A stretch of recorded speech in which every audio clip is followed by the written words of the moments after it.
Mind talk میں خوش آمدید، جہاں ہم نفسیات کی مشہور کتابوں کے ذریعے انسانی ذہن، سوچ اور رویوں کو سادہ اور مؤثر انداز میں سمجھتے ہیں۔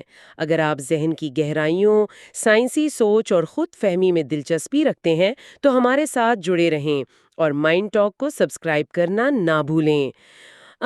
کیا کبھی ایسا ہوا ہے کہ دفتر کی کسی میٹنگ میں جس شخص کی آواز سب سے اونچی ہو اور جس کا آئیڈیا شاید سب سے زیادہ بیکار ہو، وہ بحث جیت جائے، اور وہ شخص جو کمرے میں سب سے زیادہ ذہین ہے وہ بالکل خاموش بیٹھا رہے؟ ہاں بالکل، یہ تو ہمارے ہاں روزمرہ کا مشاہدہ ہے۔ صحیح۔ تو آج ہم بالکل اسی رویے کا پوسٹ مارٹم کر رہے ہیں۔ ہم سوسن کین کی تہلکہ خیز کتاب quiet the power of introverts in a world that can't stop talking پر بڑی تفصیلی بات کریں گے۔ یہ محض ایک کتاب نہیں ہے، بلکہ یہ ان تمام لوگوں کی طاقت کا اعتراف ہے جو نرم مزاج ہیں، خاموش رہتے ہیں اور بولنے سے پہلے گہرائی میں جا کر سوچتے ہیں۔ بالکل، اور اس کتاب کی بنیاد کو سمجھنے کے لیے ہمیں یہ دیکھنا ہوگا کہ ہمارا معاشرہ کس طرح ڈیزائن کیا گیا ہے۔ مطلب کتاب کا جو مرکزی خیال ہے وہ یہ ہے کہ ہم ایک ایکسٹروورٹ آئیڈیل میں زندہ ہیں۔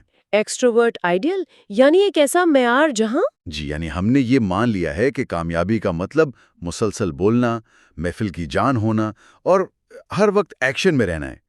اس مائنڈ سیٹ نے انٹروورٹس یعنی خاموش طبع لوگوں کو یہ احساس دلایا ہے کہ شاید ان میں کوئی خامی ہے۔ حالانکہ ایسا بالکل نہیں ہے۔ بالکل نہیں، سوسن کین یہی تو بتاتی ہیں کہ یہ خاموشی کوئی خامی نہیں ہے، بلکہ ایک زبردست اور ایک پوشیدہ طاقت ہے۔ یہ اس کتاب کا پہلا حصہ ہے۔ اور اس بحث کی شروعات ہم بہت ہی بنیادی لیول سے کریں گے۔ بالکل، تو ہم اپنی گفتگو کو اسی بنیاد سے شروع کرتے ہیں جسے مصنفہ کہتی ہیں introduction, the north and south of temperament, یعنی مزاج کا شمال اور جنوب۔ یہ شمال اور جنوب کا فرق ہماری شخصیت کی وہ بنیاد ہے جو ہمارے کیریئر سے لے کر ہمارے رشتوں تک ہر چیز کو کنٹرول کرتی ہے۔ اس مزاج کو سمجھنے کے لیے آئیے 1 دسمبر 1955 کی ایک شام میں چلتے ہیں۔ اچھا، مونگومری الاباما والا واقعہ؟ جی بالکل، روزا پارکس ایک بس میں سوار ہوتی ہیں۔ وہ سارا دن ایک درزی کی دکان میں کام کرنے کے بعد تھک چکی ہیں۔ ان کی طبیعت انتہائی نرم ہے، وہ کوئی بحث کرنے والی خاتون نہیں ہے۔ صحیح۔ جب ڈرائیور ان سے کہتا ہے کہ وہ اپنی سیٹ ایک سفید فام مسافر کے لیے چھوڑ دیں تو وہ کوئی لمبی چوڑی تقریر نہیں کرتی، نہ ہی کوئی نعرہ لگاتی ہیں۔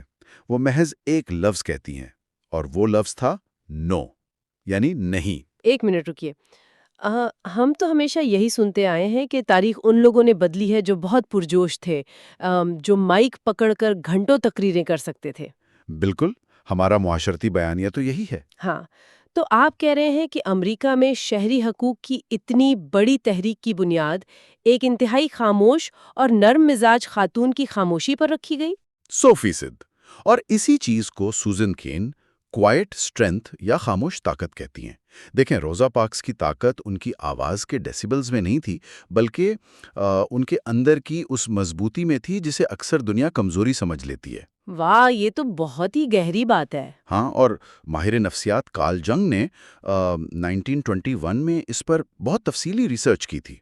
کارل جنگ نے یہ واضح کیا کہ انٹروورژن کا مطلب یہ ہرگز نہیں کہ انسان سماجی طور پر ناکام ہے یا لوگوں سے نفرت کرتا ہے۔ تو پھر اصل فرق کیا ہے؟ اصل بات یہ ہے کہ انسان اپنی توانائی کہاں سے حاصل کرتا ہے۔ ایک ایکسٹروورٹ لوگوں کے ہجوم اور بیرونی سرگرمیوں سے چارج ہوتا ہے، جبکہ ایک انٹروورٹ بیرونی دنیا کے شور و غل کے بجائے اپنے اندرونی خیالات کی دنیا میں جا کر خود کو ریچارج کرتا ہے۔ اگر میں اس کی ایک مثال دوں تو کیا ہم یہ کہہ سکتے ہیں کہ ہمارے ذہن کی توانائی ایک اسمارٹ فون کی بیٹری کی طرح ہے؟ اچھا، کس طرح؟ مطلب ایک انٹروورٹ اس فون کی طرح ہے جسے چارج ہونے کے لیے ایک پرسکون کمرے میں وائرلیس چارجنگ پیڈ پر اکیلے رکھے جانے کی ضرورت ہے، جبکہ ایک ایکسٹروورٹ ایک سولر پینل کی طرح ہے جسے اپنی طاقت حاصل کرنے کے لیے باہر کی تیز اور ہنگامہ خیز دھوپ چاہیے۔ واہ، یہ ایک انتہائی شاندار اور بالکل درست تشبیہ ہے۔ دونوں کے پلگ ان ہونے کا طریقہ مختلف ہے، اور یہاں ایک بہت بڑی نفسیاتی غلط فہمی کو دور کرنا بھی ضروری ہے۔ کون سی غلط فہمی؟ لوگ اکثر شرمیلے پن یعنی شائنس اور انٹروورژن کو ایک ہی چیز سمجھ لیتے ہیں۔ یہ دونوں بالکل مختلف ہیں۔ شرمیلا پن دراصل ایک سماجی خوف ہے۔ یعنی یہ ڈر کہ لوگ میرے بارے میں کیا سوچیں گے یا مجھے جج کریں گے۔ اب بالکل صحیح، جبکہ انٹروورژن کوئی خوف نہیں ہے، یہ محض ایک ترجیح ہے۔ یہ اس بات کی ترجیح ہے کہ انسان کا ذہن کم محرکات میں یعنی لو سٹیمولیشن میں زیادہ بہتر اور شاندار طریقے سے کام کرتا ہے۔ ایسے لوگوں کو ہائیلی سینسٹیو پیپل بھی کہا جاتا ہے، جو ارد گرد کے ماحول کو بہت گہرائی سے محسوس کرتے ہیں۔ لیکن پھر یہاں ایک سوال پیدا ہوتا ہے۔ میں سوچ رہی تھی کہ اگر انٹروورٹس میں اتنا زبردست مشاہدہ ہے، اتنی گہری سوچ ہے، تو پھر معاشرے نے صرف اونچی آواز والوں کو ہی انعام دینا کیوں شروع کر دیا؟ مطلب یہ کیسے ہوا کہ ہم نے گہری سوچ پر شور شرابے کو ترجیح دینا شروع کر دی؟ یہ سوال ہمیں سیدھا کتاب کے اگلے حصے میں لے جاتا ہے۔ جی، chapter 1 the rise of the mighty likeable fellow, یعنی ایک پرکشش شخصیت کا عروج۔ یہ باب دراصل ہمیں اس تاریخ میں لے جاتا ہے جہاں یہ سب کچھ بدلنا شروع ہوا۔ بالکل، اور یہ تاریخ کا ایک انتہائی دلچسپ نفسیاتی موڑ تھا۔ دیکھیں، 19ویں صدی اور اس سے پہلے کا دور کلچر آف کیریکٹر یعنی کردار کا کلچر کہلاتا تھا۔ اچھا، تو اس وقت کیا معیار تھا؟ اس دور میں ابراہم لنکن جیسی شخصیات مثالی سمجھی جاتی تھیں۔ لوگ دیانتداری، خاموش نیکی اور اصولوں کی قدر کرتے تھے۔ انسان کی اصل قدر اس بات سے ہوتی تھی کہ وہ تنہائی میں کیسا ہے، اس کے اخلاق کیسے ہیں۔ لیکن جیسے ہی 20ویں صدی شروع ہوئی، ایک بہت بڑی ساختی تبدیلی آئی۔ معاشرہ کلچر آف کیریکٹر سے نکل کر کلچر آف پرسنالٹی میں داخل ہو گیا، یعنی دکھاوے اور شخصیت کا کلچر۔ لیکن یہ تبدیلی اچانک تو نہیں آ گئی ہوگی نا، اس کے پیچھے یقیناً کوئی بہت بڑی وجہ رہی ہوگی۔ کیا یہ انڈسٹریل ریولوشن یعنی صنعتی انقلاب کی وجہ سے ہوا؟ آپ نے بالکل صحیح نقطہ پکڑا ہے۔ صنعتی انقلاب نے انسانی معاشرے کا پورا نقشہ ہی بدل دیا۔ پہلے لوگ چھوٹے دیہاتوں اور قصبوں میں رہتے تھے، جہاں ہر کوئی ایک دوسرے کو بچپن سے جانتا تھا۔ آپ کا کردار ہی آپ کی پہچان تھا۔ صحیح، کیونکہ سب ایک دوسرے کی ہسٹری جانتے تھے۔ بالکل، لیکن پھر لوگ گاؤں چھوڑ کر بڑے شہروں میں آنے لگے۔ اب انسان سڑکوں، فیکٹریوں اور دفتروں میں بالکل اجنبیوں کے بیچ کھڑا تھا۔ جب کوئی آپ کو جانتا ہی نہیں تو پھر وہ آپ کو کیسے جج کرے گا؟ ظاہر ہے، آپ کے پہلے تاثر سے، یعنی فرسٹ امپریشن سے۔ کارنیگی یعنی ڈیل کارنیگی کی کہانی تو بہت ہی کلاسک ہے۔ جی، ایک غریب کسان کا بیٹا جو یہ دیکھتا ہے کہ کالج میں صرف وہ لڑکے مشہور ہیں جو پبلک سپیکنگ میں ماہر ہیں، پھر وہ خود یہ فن سیکھتا ہے اور YMCA میں کلاسز دینا شروع کر دیتا ہے۔ بالکل۔ اور مزے کی بات دیکھیں، اس کی یہ پبلک سپیکنگ کی کلاسز اتنی مشہور ہوئیں کہ انہوں نے جدید کارپوریٹ کلچر کی پوری بنیاد ہی بدل ڈالی۔ سماجی چمک دمک ہی کامیابی کا اصلی فارمولا بن گیا۔ اور یہی وہ مقام ہے جہاں سے ایکسٹروورٹ آئیڈیل نے امریکی اور پھر عالمی معاشرے کو اپنی لپیٹ میں لے لیا۔ کارنیگی کی کامیابی نے دنیا کو یہ پیغام دیا کہ اگر آپ بول سکتے ہیں، اگر آپ محفل پر چھا سکتے ہیں، تو آپ کامیاب ہیں۔ واہ! اس کے بعد سے سیلز مین شپ، کرشمہ اور دوسروں کو متاثر کرنے کی صلاحیت کو انسانی خوبیوں کی سب سے اونچی سیڑھی پر بٹھا دیا گیا۔ یہ بات سن کر مجھے تھوڑی تشویش ہو رہی ہے۔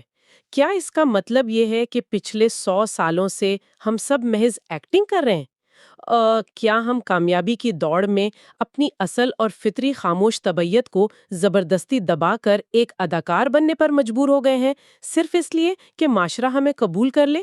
یہ بہت ہی تلخ حقیقت ہے، اور اگر ہم سب ایکٹنگ کر رہے ہیں تو اس کا سب سے زیادہ اثر تو ہماری لیڈرشپ پر پڑتا ہے۔ بالکل، اور یہی مصنفہ کا اگلا بڑا نقطہ ہے، جسے وہ کہتی ہیں chapter 2 the myth of charismatic leadership, کرشماتی قیادت کا افسانہ۔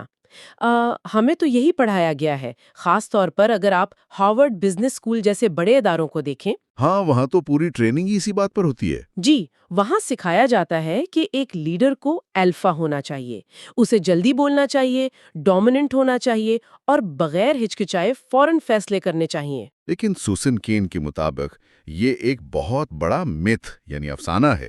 لیڈر کا کرشماتی ہونا اس کی کمپنی کی کامیابی کی کوئی گارنٹی نہیں ہے۔ اس حوالے سے مینجمنٹ کے مشہور محقق جم کولنز کی ریسرچ ہماری آنکھیں کھول دیتی ہے۔ جم کولنز نے کیا دریافت کیا تھا؟ انہوں نے ان کمپنیوں پر ریسرچ کی جنہوں نے ایک طویل عرصے تک مارکیٹ کو بیٹ کیا اور شاندار کارکردگی دکھائی۔ جب انہوں نے ان بہترین کمپنیوں کے سی ای اوز کو دیکھا تو وہ حیران رہ گئے۔ کیوں؟ کیا وہ کرشماتی نہیں تھے؟ بالکل نہیں، وہ اونچی آواز والے لوگ نہیں تھے، وہ خاموش، عاجز اور حد سے زیادہ پروفیشنل تھے۔ کولنز نے انہیں لیول 5 لیڈرز کا نام دیا۔ ہاں، جیسے ڈارون سمتھ جو کمبرلی کلارک کے سی ای او تھے۔ میں نے پڑھا ہے کہ وہ بظاہر ایک بہت سادہ سے شرمیلے انسان نظر آتے تھے۔ جی ہاں، اور سوٹ بوٹ کے بجائے عام سے کپڑے پہنتے تھے، لیکن ان کی خاموش اور مستقل مزاج لیڈرشپ نے ان کی کمپنی کو دنیا کی بہترین کمپنیوں کی فہرست میں شامل کر دیا۔ لیکن مجھے ایک بات سمجھائیں، ایک خاموش لیڈر آخر لیڈ کیسے کرتا ہے؟ کیا اس کے ماتحت کام کرنے والے لوگ اسے کمزور سمجھ کر اس پر حاوی نہیں ہو جاتے؟ یہ ایک بہت اہم سوال ہے، اور اس کا جواب ہمیں واٹن اسکول کے پروفیسر ایڈم گرانٹ کی ریسرچ سے ملتا ہے۔ ایک خاموش لیڈر کیسے بہتر پرفارم کرتا ہے؟ اس کی بنیادی وجہ انٹروورٹس کی زبردست لسننگ سکلز ہیں۔ یعنی ان کی سننے کی صلاحیت؟ بالکل۔ ایڈم گرانٹ کی ریسرچ بتاتی ہے کہ جب کسی ٹیم کے لوگ خود سے انیشیٹو لینے والے یا پرو ایکٹیو ہوں تو ایک ایکسٹروورٹ لیڈر اکثر خطرہ محسوس کرتا ہے۔ وہ محفل پر حاوی رہنے کی کوشش میں اپنی ہی ٹیم کے بہترین خیالات کو دبا دیتا ہے۔ یعنی وہ اپنی انا بیچ میں لے آتا ہے۔ صحیح کہا آپ نے۔ اس کے برعکس ایک انٹروورٹ لیڈر اپنی انا کو بیچ میں لائے بغیر دوسروں کو سنتا ہے، ان کے آئیڈیاز کو ویلیو دیتا ہے اور بہت سوچ سمجھ کر یعنی تھاٹفل ڈیسیژن میکنگ کرتا ہے۔ یہ بالکل ایسا ہی ہے جیسے کسی آرکیسٹرا کا کنڈکٹر۔ زبردست مثال ہے۔ وہ خود کوئی ساز زور زور سے نہیں بجاتا، بلکہ وہ خاموشی سے کھڑا ہو کر دوسرے موسیقاروں کو موقع دیتا ہے کہ وہ اپنی بہترین پرفارمنس دے۔ وہ جانتا ہے کہ اصلی جادو سب کو مل کر ایک سر میں بجانے دینے میں ہے، نہ کہ اپنی اکیلی بانسری سب سے اونچی آواز میں بجانے میں۔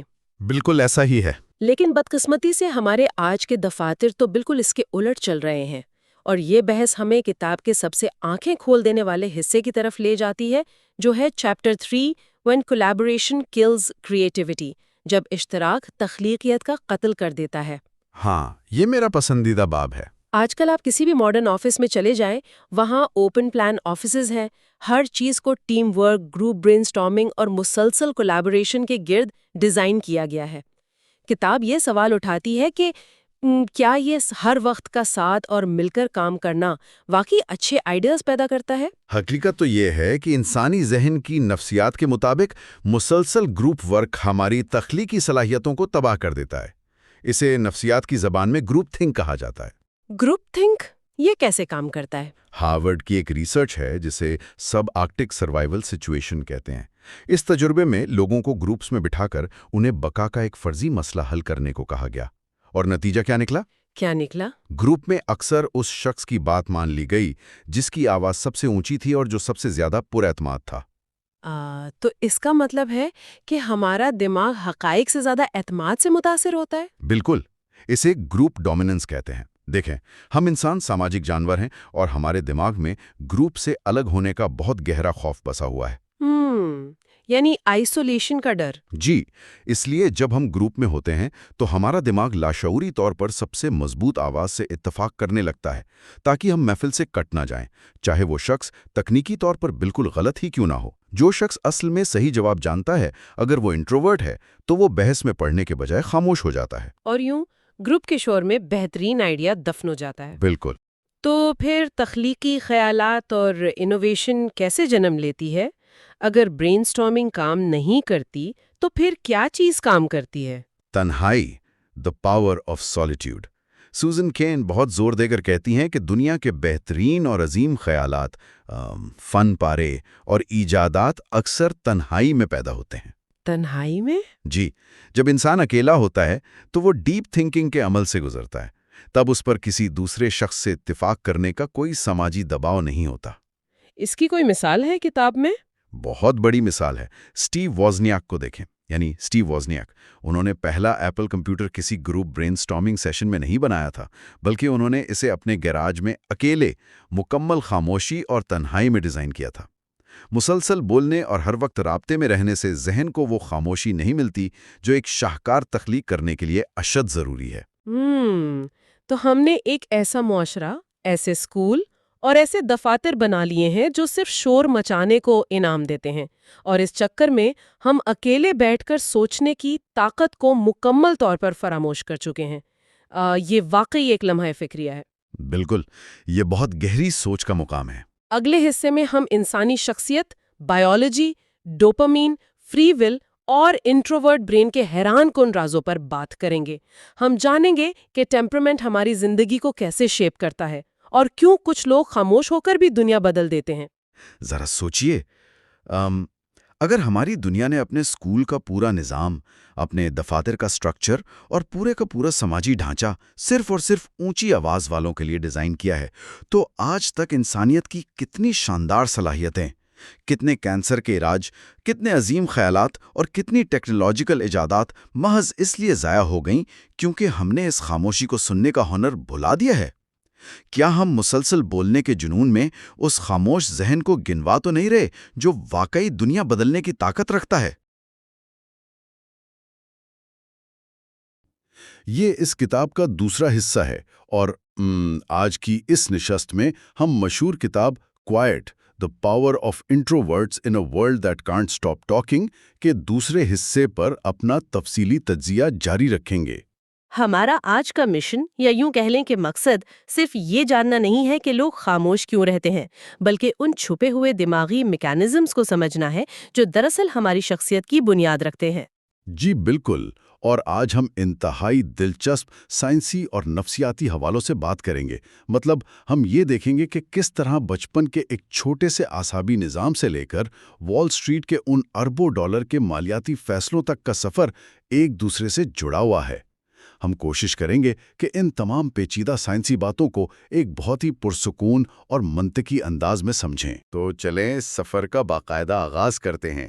ہماری کتاب کا چوتھا باب ہے چیپٹر 4، اس ٹیمپرامنٹ ڈیسٹنی، یعنی کیا ہماری فطرت ہی ہماری تقدیر ہے؟ دیکھیں، یہ ایک بہت پرانی بحث ہے نا، کہ جسے ہم نیچر ورسز نرچر کہتے ہیں۔ کیا ہم اپنی شخصیت پیدائشی طور پر لے کر آتے ہیں یا ہمارا ماحول اسے بناتا ہے؟ یہ واقعی ایک صدیوں پرانی بحث ہے، لیکن سائنس نے اب اس پر بہت گہرا کام کیا ہے۔ اس کو سمجھنے کے لیے ہمیں ہارورڈ یونیورسٹی کے مشہور ماہر نفسیات جیروم کاگن کی ایک بہت زبردست ریسرچ کو دیکھنا ہوگا۔ کاگن دراصل یہ جاننا چاہتے تھے کہ کیا ہماری شخصیت کے کچھ حصے پیدائشی طور پر ہمارے اندر ہوتے ہیں؟ تو اس کے لیے انہوں نے ایک طویل تجربہ ڈیزائن کیا۔ انہوں نے 500 بچوں کا انتخاب کیا۔ 500 بچے، وہ بھی ایک ہی تجربے کے لیے؟ جی ہاں، 500 بچے، اور حیرت کی بات یہ ہے کہ ان کی عمریں اس وقت صرف 4 ماہ تھیں۔ اب ظاہر ہے 4 ماہ کے بچے سے آپ اس کی شخصیت کے بارے میں کوئی سوال نامہ تو فل نہیں کروا سکتے نا؟ بالکل، وہ تو بول بھی نہیں سکتے۔ تو پھر انہوں نے کیا طریقہ استعمال کیا؟ انہوں نے ان بچوں کے اعصابی نظام، یعنی ان کے نروس سسٹم کا جائزہ لینے کا فیصلہ کیا۔ کوگن نے ان 4 ماہ کے بچوں کو کچھ نئے محرکات، یا یوں کہہ لیں کہ نئے سگنلز کا سامنا کرایا۔ مطلب ان کے سامنے اچانک غبارے پھوڑے گئے، انہیں الکوہل لگی ہوئی کاٹن سویب کی بو سنگھائی گئی اور مختلف قسم کی ریکارڈڈ آوازیں سنائی گئی۔ وہ بس یہ دیکھنا چاہتے تھے کہ ان کا ننھا سا جسم اور دماغ اس نئے ماحول پر کیا ری ایکشن دیتا ہے۔ یہ تو 4 ماہ کے بچوں کے لیے واقعی بہت عجیب اور شاید ڈراؤنا ماحول ہوگا۔ تو کیا سب بچوں کا ری ایکشن ایک جیسا تھا؟ بالکل نہیں، اور یہی اس ریسرچ کا سب سے اہم پہلو تھا۔ تقریباً 20% بچوں نے ان آوازوں اور بو پر انتہائی شدید ری ایکشن دیا۔ وہ زور زور سے رونے لگے، انہوں نے اپنے ہاتھ پیر تیزی سے مارنا شروع کر دیے، ان کے دل کی دھڑکن بہت تیز ہو گئی۔ کوگن نے اس 20% گروپ کو ہائی ری ایکٹیو، یعنی حد سے زیادہ حساس قرار دیا۔ اچھا، اور باقی بچوں کا کیا ری ایکشن تھا؟ باقیوں میں سے تقریباً 40% بچے ایسے تھے جو اس پورے شور شرابے میں بالکل پرسکون رہے۔ ان کے دل کی دھڑکن نارمل رہی، انہوں نے کوئی خاص ری ایکشن نہیں دیا۔ انہیں کاگن نے لو ری ایکٹیو کہا۔ لیکن اصل دریافت، جو اصل میجک ہے نا، وہ تب ہوا جب کاگن کی ٹیم نے سالوں بعد ان کے لڑکپن اور جوانی میں انہی بچوں کا دوبارہ جائزہ لیا۔ تو کیا نتائج نکلے؟ میں گیس کروں تو شاید وہ جو ہاتھ پیر مار رہے تھے وہ بڑے ہو کر بہت غصے والے یا شور مچانے والے ایکسٹروورٹ بنے ہوں گے۔ یہی تو روایتی سوچ ہے جو غلط ثابت ہوئی۔ وہ ہائی ری ایکٹیو بچے جو بچپن میں غبارے کی آواز پر رو رہے تھے اور ہاتھ پیر مار رہے تھے، وہ بڑے ہو کر انتہائی خاموش طبع، محتاط اور انٹروورٹ انسان بنے۔ واہ، یہ تو بالکل الٹ ہے۔ مطلب عام طور پر ہم سمجھتے ہیں کہ شور مچانے والا بچہ بڑا ہو کر بھی محفلوں کی جان بنے گا، لیکن آپ کہہ رہی ہیں کہ وہ دراصل غصے سے نہیں رو رہے تھے، بلکہ وہ اوور اسٹیمیولیٹ ہو رہے تھے، ان کے حواس پر بوجھ پڑ رہا تھا۔ دیکھیں، ہمارے دماغ میں بادام کی شکل کا ایک چھوٹا سا حصہ ہوتا ہے جسے امیگڈالا کہتے ہیں۔ یہ ہمارے دماغ کا جذباتی سوئچ بورڈ ہے۔ کوگن کے ریسرچ نے یہ ثابت کیا کہ ہائی ری ایکٹیو یعنی انٹروورٹ بچوں کا امیگڈالا نئے ماحول کے لیے پیدائشی طور پر حد سے زیادہ حساس ہوتا ہے۔ وہ کسی بھی ممکنہ خطرے کو دوسروں کی نسبت بہت تیزی سے محسوس کرتا ہے۔ تو جب غبارہ پھٹتا ہے ان کا امیگڈالا فوراً خطرے کا سگنل دیتا ہے اور وہ رونے لگتے ہیں۔ بالکل، اور بڑے ہونے کے بعد بھی یہ حساسیت برقرار رہتی ہے۔ اسی لیے انٹروورٹ لوگ جب کسی نئی محفل یا ہجوم میں جاتے ہیں تو وہ جلدی تھک جاتے ہیں، کیونکہ ان کا دماغ مسلسل ہر آواز، ہر چہرے کو پروسیس کر رہا ہوتا ہے۔ میں اگر اسے ایک مثال سے سمجھوں تو کیا ہم یہ کہہ سکتے ہیں کہ ایک انٹروورٹ کا دماغ ایک ایسے فائر الارم یا سموک ڈیٹیکٹر کی طرح ہے جس کی حساسیت یعنی سینسٹیوٹی بہت زیادہ رکھی گئی ہو، ذرا سا دھواں اٹھتا ہے اور خطرے کی گھنٹی بجنے لگتی ہے۔ یہ بہت ہی زبردست تشبیہ ہے۔ ان کا سموک ڈیٹیکٹر واقعی بہت تیز کام کرتا ہے۔ لیکن پھر یہاں میرے ذہن میں ایک سوال اٹھتا ہے، اگر ایک بچے کا دماغ اتنا حساس ہے اور یہ سب جینیٹکس میں شامل ہے تو کیا بس یہی اس کی تقدیر ہے؟ مطلب کیا صرف جینیٹکس ہی سب کچھ طے کر دیتے ہیں، یا ماحول کا، جسے ہم انوائرمنٹ کہتے ہیں، اس کا بھی کوئی کردار ہے؟ ماحول کا کردار بہت بہت اہم ہے، اور اسے سائنس میں آرکڈ ہائپوتھیسس یا آرکڈ کے نظریے سے سمجھایا جاتا ہے۔ محققین کہتے ہیں کہ کچھ بچے، خصوصاً جو لو ری ایکٹیو ہوتے ہیں، وہ ڈینڈیلین نامی جنگلی پھول کی طرح ہوتے ہیں۔ ڈینڈیلین، وہ پیلے رنگ کا پھول جو کہیں بھی اگاتا ہے؟ جی بالکل، ڈینڈیلین کی خاصیت یہ ہے کہ وہ کسی بھی سخت ماحول میں پتھروں کے درمیان یا سڑک کے کنارے بھی سروائیو کر لیتا ہے۔ لیکن ہائی ری ایکٹیو حساس بچے آرکڈ پھول کی طرح ہوتے ہیں۔ آرکڈ بہت نازک ہوتا ہے، اگر اسے سازگار ماحول نہ ملے تو وہ فوراً مرجھا جاتا ہے۔ یعنی اگر انہیں بگاڑنے والا یا بہت سخت ماحول ملے تو وہ بچے مرجھا جاتے ہیں۔ صحیح کہا آپ نے۔ لیکن اگر انہی آرکڈ بچوں کو محبت بھرا سازگار ماحول دیا جائے تو وہ ڈینڈیلین سے کہیں زیادہ خوبصورت اور غیر معمولی بن کر ابھرتے ہیں۔ اس بات کو ثابت کرنے کے لیے ریسس بندروں پر بھی تجربات کیے گئے۔ اچھا، جانوروں میں بھی یہ سنویدنشیلتا ہوتی ہے؟ بالکل ہوتی ہے۔ جب کچھ پیدائشی طور پر حساس بندروں کو ایسی ماؤں کے پاس رکھا گیا جو ان پر دھیان نہیں دیتی تھیں تو وہ ڈرپوک بن گئے اور ان کی گروتھ رک گئی۔ لیکن جب انہی حساس بندروں کو محبت کرنے والی ماؤں کے حوالے کیا گیا تو نتائج حیران کن تھے۔ انہوں نے نہ صرف بہترین نشوونما پائی بلکہ وہ اپنے گروہ میں سب سے زیادہ فعال اور لیڈر بن کر ابھرے۔ انسانی ڈی این اے میں SRT جین کی ریسرچ بھی یہی بتاتی ہے کہ حساسیت انسان کو غیر معمولی ذہانت اور ہمدردی دے سکتی ہے۔ واہ، یہ واقعی ایک بہت طاقتور تصور ہے، خاص طور پر والدین کے لیے۔ اور یہی بحث ہمیں کتاب کے اگلے باب کی طرف لے کر جاتی ہے۔ چیپٹر 5 بیونڈ ٹیمپرمنٹ، یعنی اپنی فطرت کے دائرے سے آگے بڑھنا۔ اب پچھلے باب سے ربط بناتے ہوئے مجھے ایک الجھن ہو رہی ہے۔ اگر ہماری فطرت ہمارے دماغ کے سٹرکچر میں، ہمارے امیگڈالا میں رچی بسی ہے، تو کیا ہمارے پاس فری ول یا اپنی مرضی کا کوئی اختیار بچتا ہے؟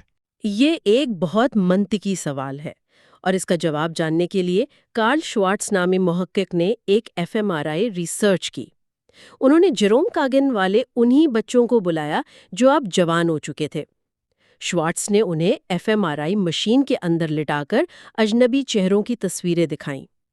بظاہر یہ انٹروورٹ نوجوان بالکل پرسکون لگ رہے تھے، لیکن مشین بتا رہی تھی کہ ان کا امیگڈالا اب بھی ان اجنبی چہروں پر حساسیت دکھا رہا تھا۔ مطلب ان کا دماغی فٹ پرنٹ چینج نہیں ہوا تھا، وہ اندر سے ویسے ری ایکٹ کر رہے تھے۔ بالکل، ان کا امیگڈالا متحرک تھا، لیکن وہ اب رو نہیں رہے تھے۔ انہوں نے اپنے پری فرنٹل کارٹیکس کا استعمال کر کے اپنے رویے کو کنٹرول کرنا سیکھ لیا تھا۔ اسے ماہرین ربر بینڈ تھیوری کہتے ہیں۔ ہماری شخصیت ایک ربر بینڈ کی طرح ہے۔ ہم خود کو حالات کے مطابق کھینچ تو سکتے ہیں، لیکن صرف ایک حد تک۔ ہم اپنا اصل حجم نہیں بدل سکتے۔ صحیح، تو ہم خود کو اسٹریچ کر سکتے ہیں۔ اسی سے متعلق مجھے برائن لٹل کی وہ فری ٹریٹ تھیوری یاد آ رہی ہے، جس میں وہ کہتے ہیں کہ انٹروورٹس اپنے کور پرسنل پروجیکٹس کے لیے، یعنی اپنے کسی سچے جنون یا کسی اہم مقصد کے لیے، اپنے کمفرٹ زون سے باہر نکل کر ایکسٹروورٹ کی طرح اداکاری کر سکتے ہیں۔ جی بالکل، اور اس کی سب سے بہترین مثال پبلک سپیکنگ ہے۔ عام طور پر انٹروورٹس کے لیے پبلک سپیکنگ مشکل ہوتی ہے، کیونکہ ان کا دماغ حد سے زیادہ متحرک یعنی اوور اراؤزڈ ہو جاتا ہے، جس کی وجہ سے ان کی شارٹ ٹرم میموری بلاک ہو جاتی ہے۔ تو اس کا مطلب ہے وہ الفاظ اس لیے نہیں بھولتے کہ ان میں صلاحیت کم ہے، بلکہ ان کا دماغ اوور لوڈ ہو جاتا ہے۔ 100%۔ کتاب میں ایتھر نامی ایک وکیل کی مثال ہے۔ وہ اندر سے انتہائی شرمیلی تھی، لیکن چونکہ اسے انصاف دلانے سے اپنے پیشے سے ایک سچا لگاؤ تھا، اس کا ایک کور پروجیکٹ تھا، تو وہ پیشگی تیاری کر کے عدالت میں اس قدر زبردست دلائل دیتی تھی کہ اچھے ایکسٹروورٹ وکیل بھی حیران رہ جاتے تھے۔ اس کا جنون اس کے خوف پر حاوی ہو جاتا تھا۔ لیکن یہاں میں تھوڑا سا تنقیدی سوال کروں گا، جسے ہم پش بیک کہتے ہیں۔ اگر ایک انٹروورٹ روزانہ ہر وقت اپنی فطرت کے خلاف اداکاری کرتا رہے، تو کیا یہ خود کو دھوکہ دینے والی بات نہیں؟ کیا اس مسلسل کھچاؤ سے انسان اندر سے ٹوٹ نہیں جائے گا؟ آپ کی بات بالکل درست ہے۔ مسلسل اداکاری واقعی انسان کو برن آؤٹ کر سکتی ہے، اور اسی لیے سائنس ریسٹوریٹو نچز یعنی آرام کی جگہوں کا تصور پیش کرتی ہے۔ انسان کو اپنی اصل فطرت میں واپس آنے کے لیے تنہائی اور سکون کے لمحات نکالنے پڑتے ہیں تاکہ وہ اپنا توازن برقرار رکھ سکے۔ جیسے لوگ اکثر کسی بڑی میٹنگ یا پارٹی کے بعد گاڑی میں بیٹھ کر فوراً سٹارٹ نہیں کرتے، بلکہ کچھ منٹ اکیلے خاموشی سے اندھیرے میں بیٹھے رہتے ہیں، صرف ریچارج ہونے کے لیے۔ بالکل، وہ خاموشی کا لمحہ دراصل ایک ریسٹوریٹو نچ ہے، اور یہ بہت ضروری ہے۔ یہ بات ہمیں سیدھا چھٹے باب پر لے آتی ہے، چیپٹر 6 وائی کول از اوور ریٹڈ، یعنی بظاہر کول نظر آنا کیوں اتنا اہم نہیں۔ جو لوگ اپنے ضمیر کے لیے خود کو کھینچتے ہیں، ان کی اندرونی سوچ بڑی گہری ہوتی ہے، اور میرا خیال ہے یہی گہرائی انہیں پاپولر ہونے سے زیادہ سچا بناتی ہے۔ ایسا ہی ہے، اور اس کی ایک بہت شاندار تاریخی مثال فرینکلن اور ایلینور روزویلٹ کی ہے۔ اگر ہم غیر جانبدارانہ طور پر دیکھیں تو فرینکلن روزویلٹ ایک انتہائی بولڈ، کرشماتی سیاستدان تھے۔ وہ جانتے تھے کہ محفل میں کیسے مقبول ہونا ہے۔ وہ اس دور کے حساب سے بہت کول تھے۔ ہاں، وہ ہر کسی سے گھل مل جاتے تھے۔ جی، لیکن دوسری طرف ان کی اہلیہ ایلینور روزویلٹ شرمیلی اور خاموش طبع تھیں، لیکن ان کا اخلاقی نظام بہت مضبوط تھا۔ وہ مقبولیت کی پرواہ کیے بغیر اپنے ضمیر کی آواز پر فیصلہ کرتی تھیں۔ جیسے جب ماریان اینڈرسن کو ایک ہال میں گانے سے روکا گیا تو ایلینور نے خاموش رہنے کے بجائے لنکن میموریل پر ایک تاریخی کانسرٹ کا اہتمام کیا۔ تو کیا ہم کہہ سکتے ہیں کہ گہری سوچ اور اخلاقیات یعنی موریلٹی کا انٹروورژن کے ساتھ کوئی سائنسی تعلق ہے؟ جی، ایلینیئرن کی ریسرچ یہی بتاتی ہے۔ انہوں نے ٹوٹی ہوئی کھلونے کا ایک سائنسی تجربہ کیا۔ اس میں بچوں کو جان بوجھ کر ایک ایسا کھلونا دیا گیا جو ہاتھ لگاتے ہی ٹوٹ جائے۔ بیچاروں کو لگا ہوگا کہ انہوں نے توڑ دیا۔ بالکل، اور محقق نے خاموشی سے ان کا ری ایکشن نوٹ کیا۔ جو حساس اور انٹروورٹ بچے تھے، انہوں نے دوسروں کی نسبت بہت زیادہ پچھتاوا اور احساس جرم یعنی گلٹ محسوس کیا۔ ان کے چہرے کے تاثرات سے لگ رہا تھا کہ جیسے انہوں نے کوئی بہت بڑا گناہ کر دیا ہو۔ یہی احساس جرم آگے چل کر ان کے اندر ایک مضبوط اخلاقی نظام اور ہمدردی کو جنم دیتا ہے۔ یہاں ایک بات واضح ہوتی ہے کہ معاشرے میں کول کہلانے والے لوگ شاید آتش بازی کی طرح ہوتے ہیں، جو لمحے بھر کی چمک دکھاتے ہیں، شور مچاتے ہیں، لیکن گہری سوچ والے انٹروورٹس ایک لائٹ ہاؤس کی طرح ہوتے ہیں، خاموش مگر اندھیرے میں طویل عرصے تک راستہ دکھانے والے۔ میں اس لائٹ ہاؤس والی مثال سے بالکل متفق ہوں۔ ان کی اخلاقی حس سطحی نہیں ہوتی، اور یہی بات ہمیں کتاب کے سب سے حیران کن باب کی طرف لاتی ہے، جو ذاتی اخلاقیات سے نکل کر عالمی معاشیات پر اثر انداز ہوتی ہے۔ ہاں، chapter 7 why did Wall Street crash and Warren Buffett prosper, یعنی وال اسٹریٹ کیوں تباہ ہوئی اور وارن بفیٹ کیوں کامیاب رہے۔ یہ بڑا دلچسپ ہے کہ کس طرح یہ دماغی حساسیت جب گلوبل اکنامکس میں داخل ہوتی ہے تو اربوں ڈالر کے فیصلے کرتی ہے۔ یہ کیسے ہوتا ہے؟ اس کا تعلق ہمارے ڈوپامین سسٹم سے ہے۔ ڈوپامین ہمارے دماغ میں انعام یا بز کی خواہش پیدا کرتا ہے۔ ایکسٹروورٹس کا ڈوپامین سسٹم زیادہ متحرک ہوتا ہے۔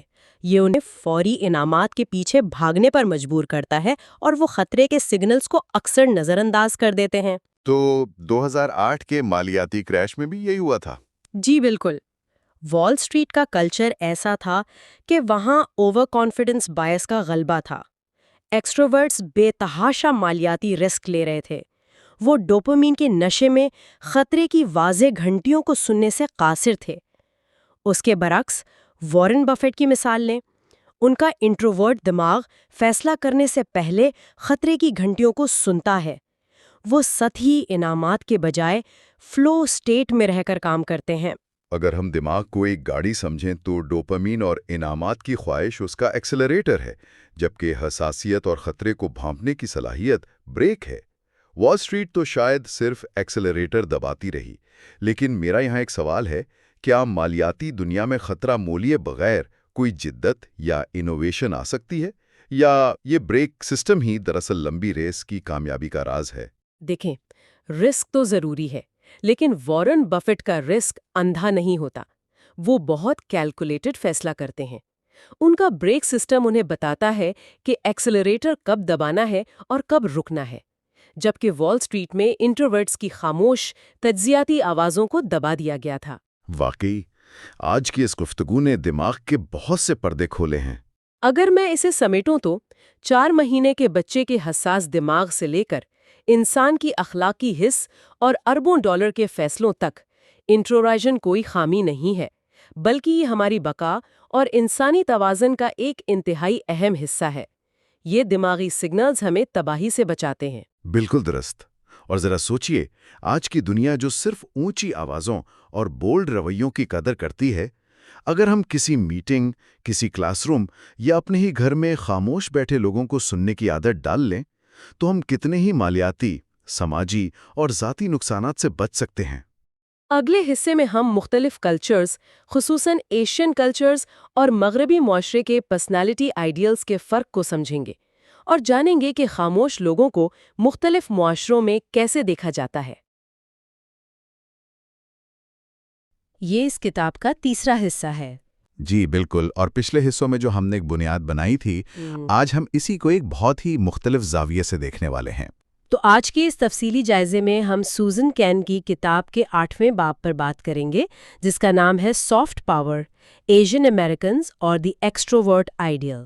مطلب ہم عام طور پر یہ سوچتے ہیں نا کہ کوئی شخص بولڈ ہے یا شرمیلا ہے تو یہ محض اس کے جینز کا کمال ہے۔ ہاں، لوگ اکثر اسے بس بائیولوجی کا نام دے کر بات ختم کر دیتے ہیں۔ بالکل، لیکن حقیقت دراصل اس سے کہیں زیادہ گہری ہے۔ مطلب شخصیت صرف ہمارے جینز تک محدود نہیں ہے، بلکہ یہ ایک پوری کلچرل ریالٹی ہے، ایک ثقافتی حقیقت ہے۔ اور یہی بات سب سے زیادہ دلچسپ ہے، کیونکہ مغربی معاشروں میں آپ دیکھیں تو اونچا بولنے کو طاقت سمجھا جاتا ہے، جبکہ اس کے برعکس مشرق میں خاموشی کو دانشمندی کہا جاتا ہے۔ صحیح۔ تو آج ہم اسی فرق کو نفسیات اور جذباتی ذہانت کی بنیاد پر سمجھیں گے۔ اچھا، اس بات کو ذرا ایک حقیقی مثال سے شروع کرتے ہیں۔ کیلیفورنیا کا ایک شہر ہے کیوپرٹینو۔ اب یہ شہر نہ ایک خاص وجہ سے مشہور ہے کہ یہاں ایشین امریکن سٹوڈنٹس کا ایک طرح سے تعلیمی غلبہ ہے۔ جی، وہاں کا جو ماحول ہے وہ باقی امریکہ سے کافی مختلف ہے۔ ہاں، کتاب میں ایک 17 سالہ لڑکا مائک وے کی کہانی ہے۔ مائک کلاس کا وہ لڑکا بالکل نہیں ہے جو ہر وقت ہاتھ کھڑا کرے یا کلاس کلاؤن بنے۔ اس کا سارا دھیان صرف اور صرف اپنی پڑھائی پر ہوتا ہے۔ اور پتہ ہے سب سے خاص بات کیا ہے؟ اسے اس بات کی بالکل پرواہ نہیں ہوتی کہ لوگ اسے کیا سمجھتے ہیں۔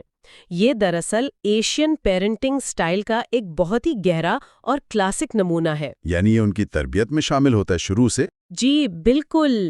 ان گھرانوں میں نا سماجی میل جول یا دوستوں کے ساتھ گھومنے پھرنے سے زیادہ اہمیت پڑھائی کو دی جاتی ہے. مطلب مائک کی والدہ جب ہجرت کر کے امریکہ آئیں تو وہ برتن دھوتے ہوئے بھی انگریزی کے الفاظ یاد کیا کرتی تھیں. واہ، یہ تو کمال کی لگن ہے نا؟ تو کیوپیٹینو کا ماحول بھی ایسا ہی ہے کہ وہاں بچے گرمیوں کی چھٹیوں میں بھی خوشی سے ایڈوانس ریاضی پڑھتے ہیں، اور اگر کوئی بچہ پبلک میں بیٹھ کر کتاب پڑھ رہا ہو تو والدین بہت فخر محسوس کرتے ہیں. اچھا، آئیں اس بات کو ذرا تفصیل سے سمجھیں. میں سوچ رہا تھا کہ یہ ایسا ہی ہے جیسے آپ نے ایک بہت ہی شاندار قسم کا گرین ہاؤس بنایا ہو، خاص طور پر بانس کے پودے کے لیے. بانس کا پودا؟ اچھا، یعنی جو زمین کے اندر خاموشی سے اپنی جڑیں مضبوط کرتا ہے. بالکل وہی. بانس زمین کے اوپر بظاہر خاموش رہتا ہے، لیکن اندر ہی اندر اس کی جڑیں بہت گہری ہو جاتی ہیں. تو کیوپیٹینو کا یہ جو محفوظ ماحول ہے نا، وہ اسی گرین ہاؤس کی طرح ہے، جہاں ان بچوں کی جڑیں مضبوط ہوتی ہیں. یہ بہت خوبصورت تشبیہ ہے واقعی. لیکن اب سوال یہ پیدا ہوتا ہے کہ جب یہ مضبوط لیکن خاموش بانس کا پودا اس محفوظ خول سے نکل کر اسٹینفورڈ جیسی بڑی یونیورسٹی کی چکا چوند میں جاتا ہے، جہاں کا کلچر سورج مکھی کے پھولوں کو پسند کرتا ہے جو چمکدار اور ہر وقت نمایاں ہوتے ہیں، تو وہاں ان پر کیا گزرتی ہے؟ اوہ، وہاں تو ایک شدید نفسیاتی تصادم ہوتا ہے جسے ہم کلچرل شاک کہتے ہیں. مطلب جب مائک اسٹینفورڈ پہنچتا ہے تو اسے حیرت ہوتی ہے کہ اس کے جو گورے ہم جماعت ہیں وہ کسی بھی موضوع پر انتہائی اعتماد سے بول سکتے ہیں، چاہے ان کی بات میں کوئی ٹھوس دلیل ہو یا نہ ہو. بالکل، چاہے وہ بات بالکل بے معنی ہی کیوں نہ ہو. تو مائک اور اس جیسے باقی ایشین سٹوڈنٹس کو یہ محسوس ہونے لگتا ہے کہ کلاس میں محض اپنی موجودگی ثابت کرنے کے لیے نا انہیں ایک کردار ادا کرنا پڑ رہا ہے، ایک رول پلے کرنا پڑ رہا ہے. یعنی انہیں زبردستی ایکسٹروورٹ بننے کی اداکاری کرنی پڑتی ہے، جس سے ان کا اصل وجود ہی کہیں چھپ جاتا ہے. جی، اور یہ اداکاری ان کے لیے بہت زیادہ تھکا دینے والی ہوتی ہے کیونکہ وہ اپنی اصل فطرت کے خلاف جا رہے ہوتے ہیں. صحیح، لیکن یہ جو یونیورسٹی کی کشمکش ہے، یہ میرا نہیں خیال کہ محض ایک انفرادی مسئلہ ہے. یہ دراصل مشرق اور مغرب کے صدیوں پرانے فلسفے کا ٹکراؤ ہے. بالکل.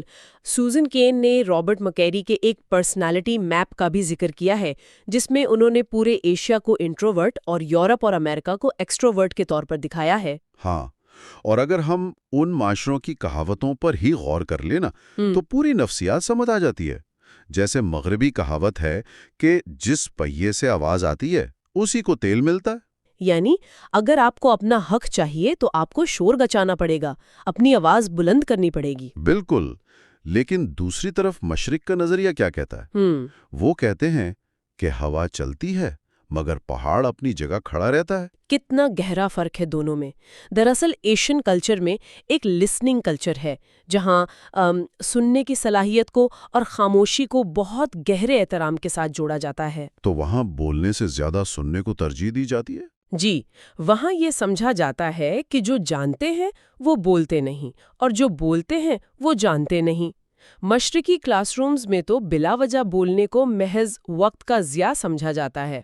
اچھا، یہاں بات واقعی بہت دلچسپ ہو جاتی ہے، کیونکہ اگر میں اس پر تھوڑا سا مخالف نقطہ پیش کروں، مطلب اگر خاموشی کو اتنا ہی اہم سمجھا جائے تو کیا یہ ایشین طلباء ان نئے خیالات اور اس برین سٹارمنگ سے محروم نہیں رہ جاتے جو بحث و مباحثے سے پیدا ہوتے ہیں؟ اس سے ایک بہت اہم سوال پیدا ہوتا ہے واقعی. لیکن اگر ہم گہرائی میں دیکھیں تو یہ تخلیقی عمل کی کمی نہیں ہے بلکہ محض ایک ثقافتی غلط فہمی ہے. وہ کیسے؟ کتاب میں ہینگ وی چین کی بڑی زبردست مثال ہے. وہ تائیوان سے امریکہ آئیں اور انہوں نے UCLA میں داخلہ لیا. اب وہ کلاس میں بالکل خاموش رہتی تھیں. تو کیا انہیں کچھ سمجھ نہیں آ رہا تھا؟ نہیں، مسئلہ سمجھنے کا نہیں تھا. وہ خاموش اس لیے رہتی تھیں کیونکہ ان کے نزدیک ان کے جو امریکی کلاس فیلوز تھے وہ بغیر سوچے سمجھے بس بول رہے تھے. یعنی وہ اس برین سٹارمنگ کو ایک طرح سے بکواس سمجھ رہی تھیں. ہاں، ایک طرح سے، کیونکہ ان کے کلچر میں کلاس میں بولنا تبھی جائز ہے جب آپ کے پاس کوئی انتہائی مستند اور مکمل بات ہو. صحیح. جبکہ دوسری طرف مغربی پروفیسرز اسے کلاس روم پارٹیسپیشن کا پریشر بنا دیتے ہیں.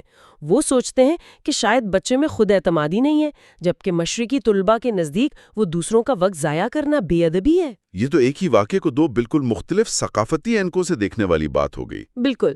تو جب کلاس روم کی یہ ثقافتی غلط فہمیاں ورک پلیس یا پروفیشنل زندگی میں داخل ہوتی ہیں تو اس کا کیا نتیجہ نکلتا ہے؟ کیونکہ سنا ہے کہ ایشین امریکنز کے کیریئر کی راہ میں ایک پوشیدہ دیوار بن جاتی ہیں. آپ نے بالکل صحیح سننا ہے. کتاب میں یہ تلخ حقیقت بتائی گئی ہے کہ ایشین امریکنز کے لیے میرٹ نہ بس گریجویشن کے دن تک ہی کام آتا ہے. اور اس کے بعد جب وہ کارپوریٹ دنیا میں آتے ہیں تو پیچھے رہ جاتے ہیں، کیونکہ ان کے پاس وہ امریکن ایکسٹروورٹ آئیڈیل والا جارحانہ انداز نہیں ہوتا، وہ پریزنٹیشن سکلز نہیں ہوتی. تو اس مسئلے کا کوئی حل نہیں نکالا گیا وہاں؟ نکالا گیا ہے نا. سلیکون ویلی کے ایک کمیونیکیشن پروفیسر ہیں پریسٹن نی. ان کی کلاس کا ذکر ہے جہاں وہ غیر ملکی پروفیشنلز کو، جیسے کہ ایک راج نامی انڈین انجینئر ہے، اسے اپنی آواز بلند کرنا سکھاتے ہیں. تو اس سب کا اصل مطلب کیا ہے؟ میں یہ سوچ رہا ہوں کہ کیا انٹروورٹس کو کامیابی کے لیے ہمیشہ اپنی فطرت کے خلاف جا کر خود نمائی کا جھوٹا لبادہ اوڑھنا پڑے گا؟ نہیں، ایسا بالکل نہیں ہے. پروفیسر پریسٹن نی خود ایک متبادل راستہ سکھاتے ہیں جسے سافٹ پاور کہا جاتا ہے. سافٹ پاور، یہ تصوری اپنے اندر کتنا ٹھہراؤ رکھتا ہے؟ یہ کام کیسے کرتا ہے؟ وہ بتاتے ہیں کہ جارحانہ طاقت آپ پر حملہ کرتی ہے جبکہ سافٹ پاور آپ کا دل جیت لیتی ہے. واو! یہ جو تصور ہے نا، یہ عاجزی اور خاموش ذہانت پر مبنی ہے. راج کو یہ نہیں سکھایا گیا کہ وہ میٹنگ میں میز پر مکے مارے یا دوسروں کی بات کاٹے. تو پھر اسے کیا سکھایا گیا؟ اسے سکھایا گیا کہ وہ اپنی بہترین تیاری اور اپنے دھیمے لیکن مستقل مزاج رویے سے میٹنگ کا رخ موڑے. آپ اسے یوں سمجھیں کہ آگ کے بجائے آپ پانی کا راستہ اختیار کریں. یعنی آگ جلا کر اور تباہی مچا کر راستہ بناتی ہے، لیکن پانی نرمی سے مسلسل بہتے ہوئے چٹان کا سینہ بھی چیر دیتا ہے. بالکل صحیح. پانی خاموشی سے اپنا راستہ بناتا ہے اور سافٹ پاور دراصل پانی کی وہی خاموش طاقت ہے. یہ تو بہت گہری بات ہے، اور اس سے یہ بھی ثابت ہوتا ہے کہ سافٹ پاور خاموشی کا کوئی عذر یا کمزوری نہیں ہے. اگر ہم تاریخ میں دیکھیں تو دنیا کی کچھ سب سے بڑی تبدیلیاں اسی خاموش استقامت سے آئی ہیں. جی، تاریخ میں ایسی بہت سی مثالیں موجود ہیں. جیسے مہاتما گاندھی کی مثال لے لیں. ان کا شمار تاریخ کے عظیم ترین لیڈروں میں ہوتا ہے، لیکن ان کا بچپن سن کر حیرت ہوتی ہے کہ وہ کس قدر شرمیلے تھے. ہاں، وہ اتنے شرمیلے تھے کہ اسکول کی چھٹی ہوتے ہی فوراً بھاگ کر گھر آ جاتے تھے تاکہ راستے میں کسی سے بات نہ کرنی پڑے. بالکل. اور سنا ہے کہ ویجیٹیرین سوسائٹی میں بھی وہ خاموش ہی رہتے تھے اور اپنے لکھے ہوئے خیالات کسی اور کو پڑھنے کے لیے دے دیتے تھے. تو پھر انہوں نے اپنی اس کمزوری پر کیسے قابو پایا؟ بات یہی ہے کہ انہوں نے اسے کمزوری سمجھ کر اس سے لڑنے کی کوشش ہی نہیں کی، بلکہ اسے اپنی ڈھال بنا لیا. اپنی ڈھال بنا لیا؟ وہ کیسے؟ گاندھی جی کا فلسفہ یہ بن گیا تھا کہ بولنا اکثر وقت کا ضیاع ہوتا ہے. وہ مانتے تھے کہ سچائی کو چیخ کر منوانے کی ضرورت نہیں ہے. اپنی توانائیاں ان چھوٹی بحثوں میں ضائع کرنے کے بجائے ایک بڑے مقصد کے لیے محفوظ رکھنا ہی اصل طاقت ہے. یعنی ان کی خاموشی ایک طرح کا فلٹر تھا جو انہیں غیر ضروری خلبشار سے بچاتا تھا.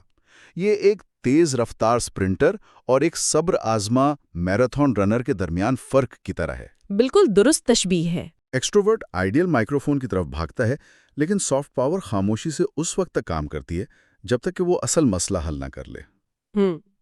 لیکن ایک سوال ہے کہ کیا گاندھی جیسی انفرادی مثال کے علاوہ ہمارے پاس کوئی سائنسی ڈیٹا بھی ہے جو اس خاموش استقامت کو ثابت کرے؟ جی بالکل موجود ہے، اور یہ تعلیمی میدان کی بہت ہی حیران کن ریسرچ ہے. کتاب میں ٹمز کا ذکر ہے جو ریاضی اور سائنس کے بین الاقوامی امتحانات ہوتے ہیں. اچھا، ان امتحانات میں کیا خاص بات تھی؟ ماہرین نے کیا کیا کہ جاپانی اور امریکی بچوں کے 2 گروپس کو ایک پزل حل کرنے کے لیے دیا. اور وہ پزل جان بوجھ کر ایسا بنایا گیا تھا جسے حل کرنا ناممکن تھا. ناممکن پزل؟ تو اس سے وہ کیا ثابت کرنا چاہ رہے تھے؟ ذہانت تو چیک نہیں ہو سکتی اس سے. بالکل، وہ ان کی ذہانت نہیں بلکہ ان کی استقامت ناپنا چاہ رہے تھے. وہ دیکھنا چاہتے تھے کہ کون سے بچے مایوس ہو کر جلدی ہار مان لیتے ہیں. اور نتائج کیا رہے؟ نتائج بہت حیران کن تھے. امریکی بچوں نے اوسطاً 9.47 منٹ کے بعد ہار مان لی۔ صرف 9 منٹ میں؟ اور جاپانی بچوں نے کیا کیا؟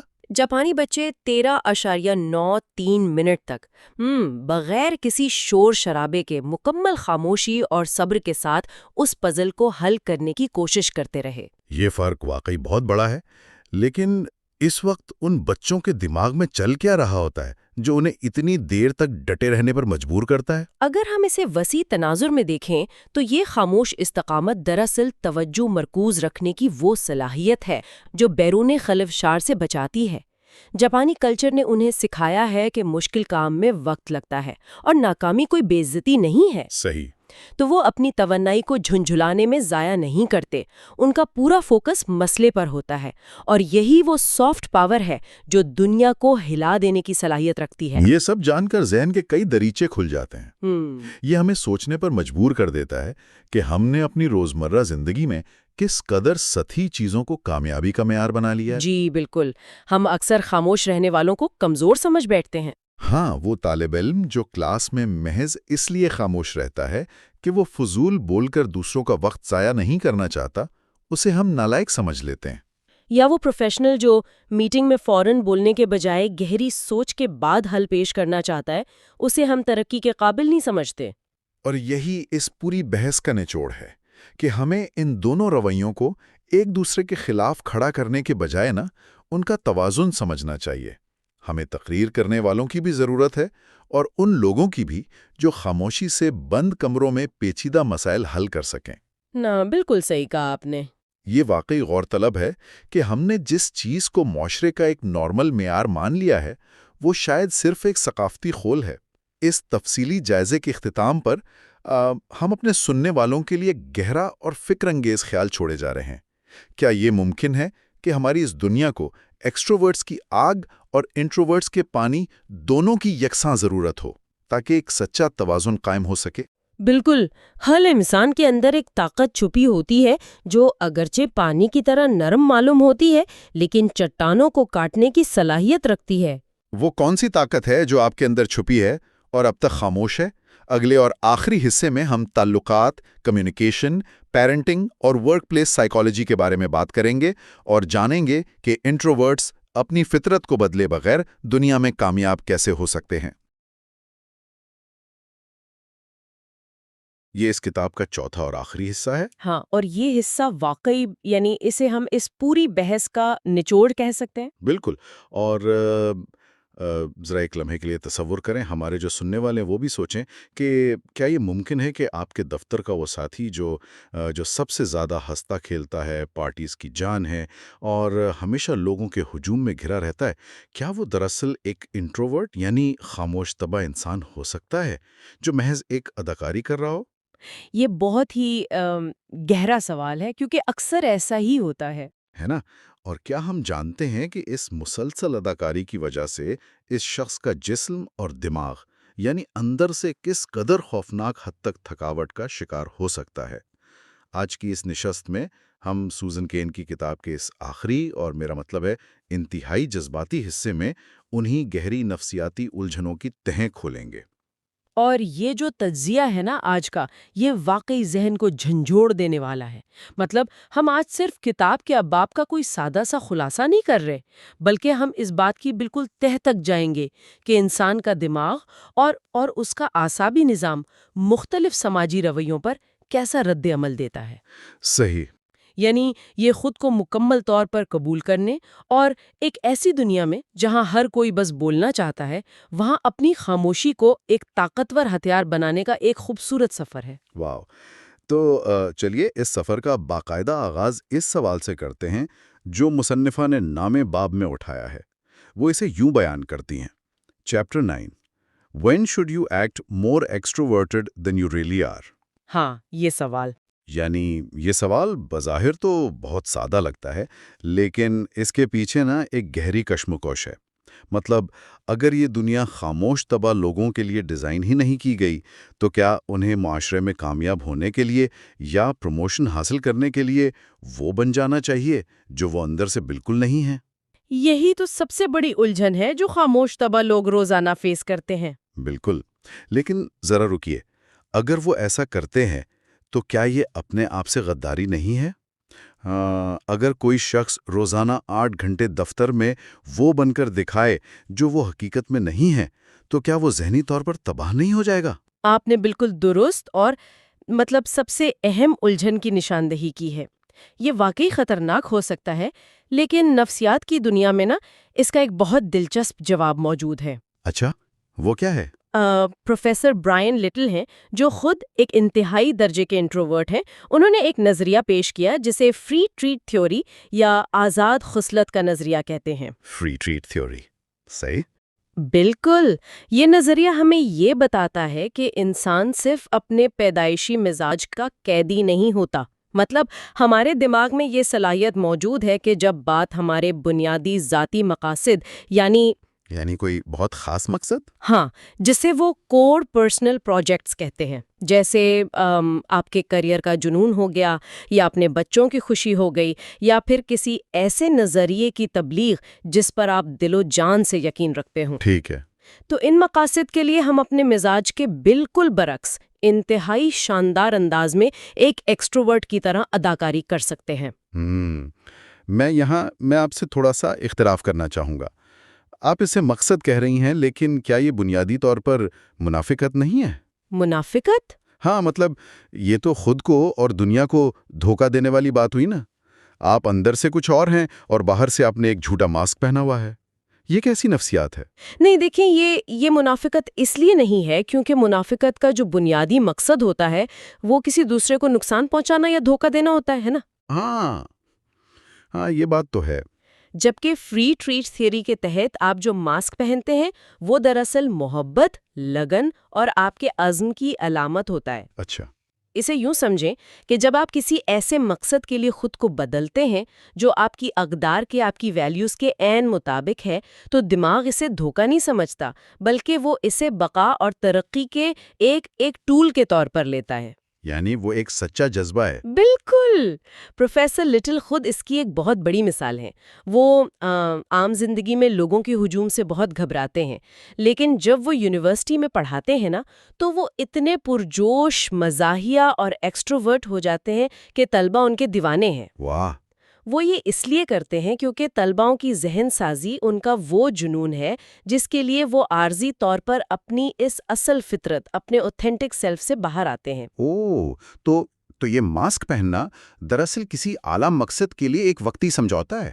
یہ تو بہت زبردست بات ہے، لیکن اس کی کوئی نہ کوئی قیمت تو ادا کرنی پڑتی ہوگی نا؟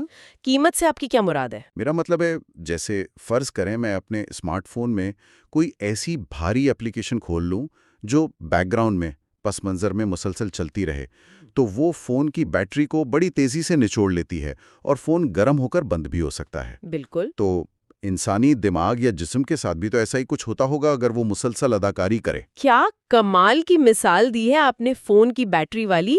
بالکل ایسا ہی ہوتا ہے انسان کے ساتھ بھی، اور اسے نفسیات اور طب کی زبان میں برن آؤٹ کہتے ہیں۔ برن آؤٹ، ہاں۔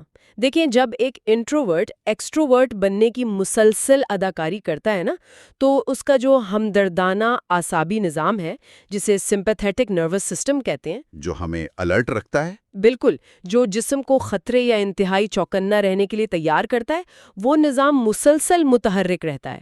اس کی وجہ سے دماغ میں ایڈرینالین اور کورٹیسول جیسے کیمیکلز کا اخراج بڑھ جاتا ہے۔ تو یہ تو سٹریس ہارمونز ہے نا؟ اور اگر آپ اپنے اوتھینٹک سیلف یا حقیقی وجود کو بہت لمبے عرصے تک یوں ہی نظر انداز کرتے رہیں گے تو ظاہر ہے جسمانی اور ذہنی نظام آخرکار جواب دے جائے گا۔ تو پھر تو یہ بہت خطرناک ہوا۔ بہت زیادہ۔ اور آپ کو پتہ ہے پروفیسر لٹل کے ساتھ عین یہی ہوا تھا۔ اچھا، کیا ہوا ان کے ساتھ؟ وہ مسلسل لیکچرز دینے اور تقریبات میں ایکسٹروورٹ بننے کی جو اداکاری کرتے رہے، اس کا نتیجہ یہ نکلا کہ ان کا مدافعتی نظام مکمل طور پر تباہ ہو گیا اور انہیں ڈبل نمونیا کا سامنا کرنا پڑا۔ یہ تو واقعی خوفناک ہے، جان لیوا بھی ہو سکتا ہے۔ تو پھر اس کا حل کیا ہے؟ کیا انسان اپنے وہ مقاصد چھوڑ دے یا خود کو اس طرح بیمار کر لے؟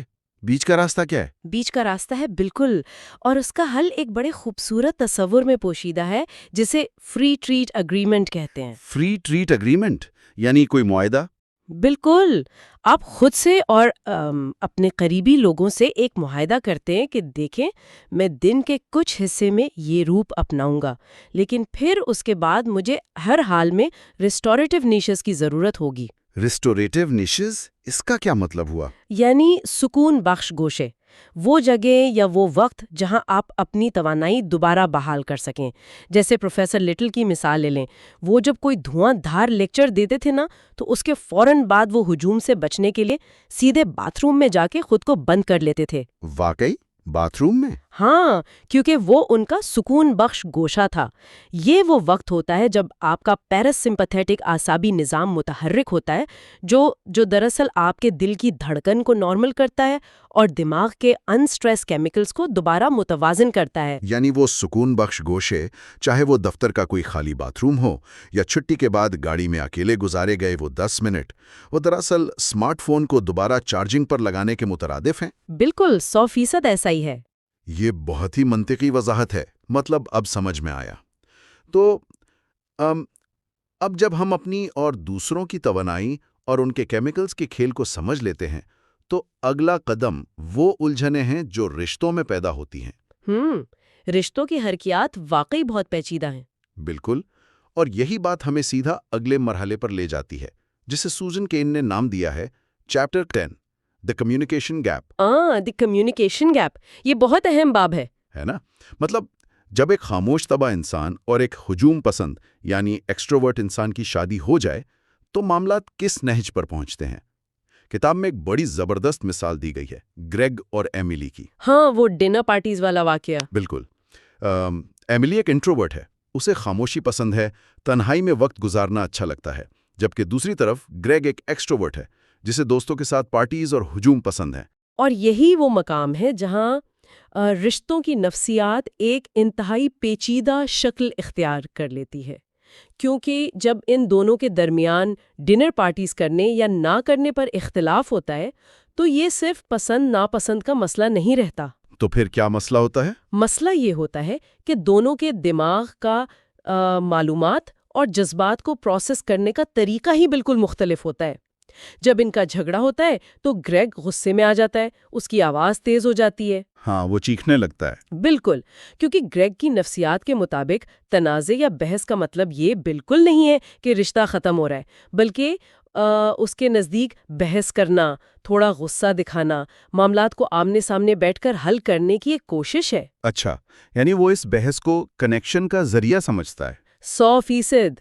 اس کے دماغ کا جو ڈوپامین ریوارڈ سسٹم ہے نا، وہ اونچی آواز اور بحث سے تحریک پکڑتا ہے. اسے لگتا ہے کہ ہاں ہم بات کر رہے ہیں، مسئلہ حل کر رہے ہیں.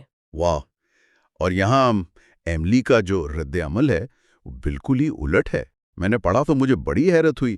جیسے ہی گریگ کی آواز اونچی ہوتی ہے، ایملی کے چہرے کے تاثرات بالکل سپاٹ ہو جاتے ہیں اور وہ بالکل خاموش ہو جاتی ہے. بالکل خاموش، جیسے وہ وہاں ہے ہی نہیں. ہاں، مجھے یہ بات بڑی عجیب لگی. کیا یہ دو ایسے لوگوں کی طرح نہیں ہیں جو بظاہر ایک ساتھ کوئی بورڈ گیم کھیل رہے ہیں، لیکن ایک کو لگتا ہے کہ وہ شطرنج کھیل رہے ہیں، جس میں ظاہر ہے خاموشی، گہری سوچ اور بہت وقت درکار ہے، ہاں، جبکہ دوسرا شخص سمجھ رہا ہے کہ وہ ٹیبل ٹینس کھیل رہے ہیں، جہاں تیز رفتاری، ایکشن اور فوری رد عمل چاہیے. کیا بات ہے. مطلب دونوں اپنی جگہ ٹھیک تو ہیں، لیکن ان کے اصول بالکل مختلف ہیں. یہ جو آپ نے شطرنج اور ٹیبل ٹینس والی مثال دی ہے نا، اس نے تو معاملے کی اصل جڑ تو کھول کر رکھ دیا ہے. دراصل ہوتا کیا ہے کہ جب گریگ اونچی آواز میں بات کرتا ہے نا، تو ایملی کے دماغ کا وہ حصہ جسے امیک ڈالا کہتے ہیں، ایمک ڈالا، جو خطرے کو محسوس کرتا ہے. بالکل، وہ حصہ اس اونچی آواز کو ایک حملے کے طور پر محسوس کرتا ہے. ایملی کا جو اعصابی نظام ہے وہ بہت حساس ہے، تو اونچی آواز اس کے لیے ایک حیثیاتی بوجھ یا سینسری اوورلوڈ بن جاتی ہے. اوہ، تو وہ برداشت نہیں کر پاتی. ہاں، اس کا دماغ فائٹ یا فلائٹ یعنی لڑو یا بھاگو کے بجائے تیسرا راستہ چنتا ہے، جسے فریز یا منجمد ہونا کہتے ہیں. فریز ہو جانا، بالکل. وہ خاموش اس لیے نہیں ہوتی کہ اسے گریگ کی پرواہ نہیں ہے، بلکہ اس کا دماغ بس اس صورتحال کی شدت سے بچنے کے لیے شٹ ڈاؤن ہو جاتا ہے. لیکن گریگ اسے کچھ اور ہی سمجھتا ہوگا. ظاہر ہے، گریگ اس خاموشی کو بے حسی، لا تعلقی اور دوری سمجھ لیتا ہے. اسے لگتا ہے کہ ایملی کو پرواہ ہی نہیں ہے. تو پھر میرا سوال یہ ہے کہ ایسے رشتے کیسے بچائے جا سکتے ہیں؟ کیا ہمیشہ کسی ایک کو قربانی دینی پڑتی ہے؟ کیونکہ میرا مطلب ہے، اگر ایملی روزانہ زبردستی ٹیبل ٹینس کھیلنے کی کوشش کرے گی یا گریگ زبردستی شطرنج کھیلے گا تو دونوں ہی فرسٹریشن کا شکار ہو جائیں گے نا؟ بالکل ہو جائیں گے، لیکن دیکھیں رشتوں میں اسے قربانی نہیں کہتے، اسے جذباتی ہم آہنگی یا ایموشنل کمپیٹیبلٹی پیدا کرنا کہتے ہیں۔ جذباتی ہم آہنگی۔ ہاں، دونوں کو ایک دوسرے کی نیورولوجی اور زبان سمجھنی پڑتی ہے۔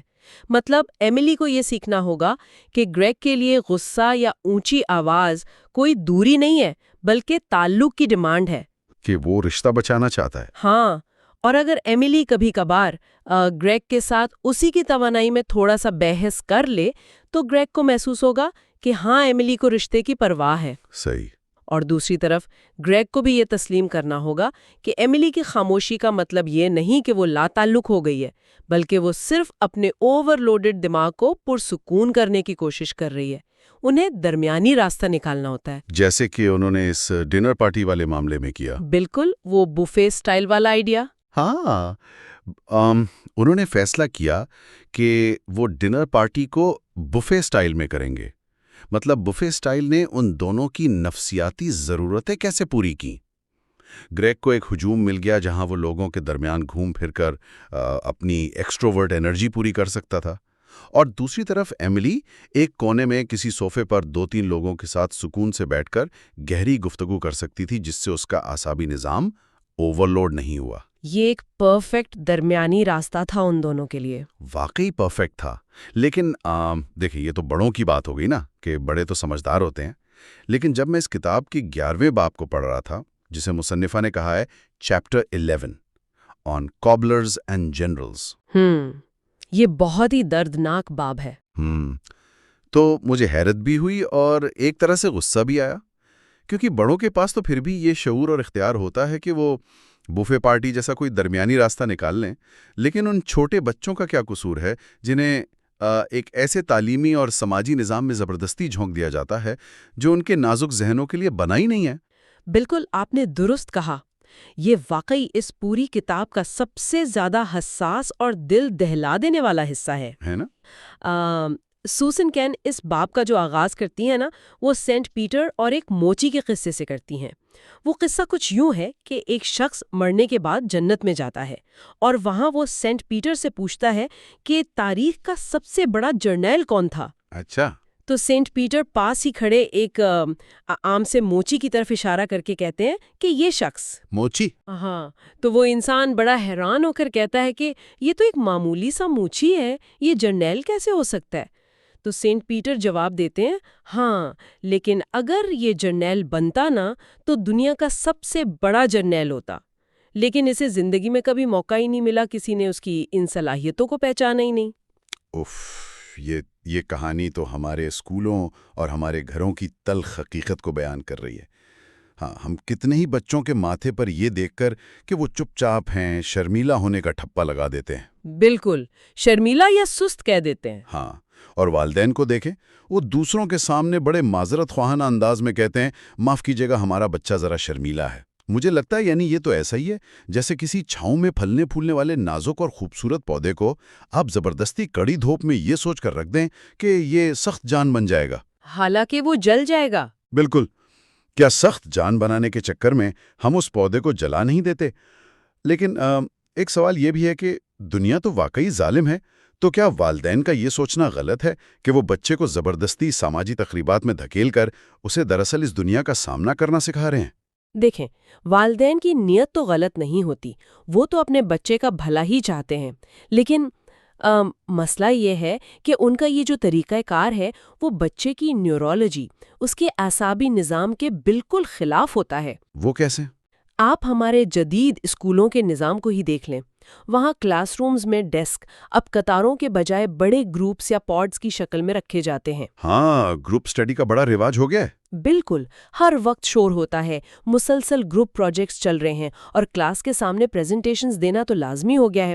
اب ایک انٹروورٹ بچے کا دماغ تصور کریں، وہ پہلے ہی بیرونی محرکات کو یعنی اسٹیمولائی کو بہت گہرائی میں پروسیس کرتا ہے، تو وہ اس مسلسل شور سے بہت جلدی تھک جاتا ہے۔ صحیح۔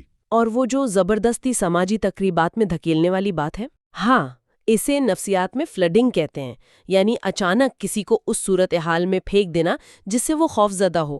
اگر آپ بچے کو زبردستی ہجوم میں دھکیلیں گے تو یہ اس کے ایمگڈیلا کو شدید صدمہ پہنچاتا ہے اور بچہ اعتماد حاصل کرنے کے بجائے مزید پیچھے ہٹ جاتا ہے۔ تو پھر یعنی اگر فلڈنگ غلط ہے تو انہیں ظالم دنیا کے لیے تیار کرنے کا سائنٹیفک اور صحیح طریقہ کیا ہے؟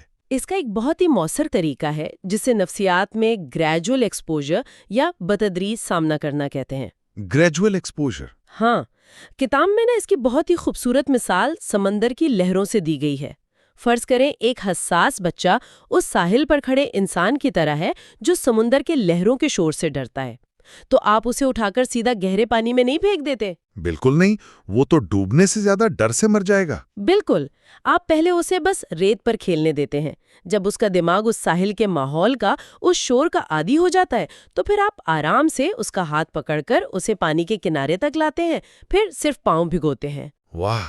اس طرح آہستہ آہستہ بچے کا دماغ خطرے کے سگنل دینا بند کر دیتا ہے اور وہ اپنے اندر سے وہ اعتماد تلاش کر لیتا ہے جو ہمیشہ سے وہاں موجود تو تھا لیکن خوف کے نیچے دبا ہوا تھا۔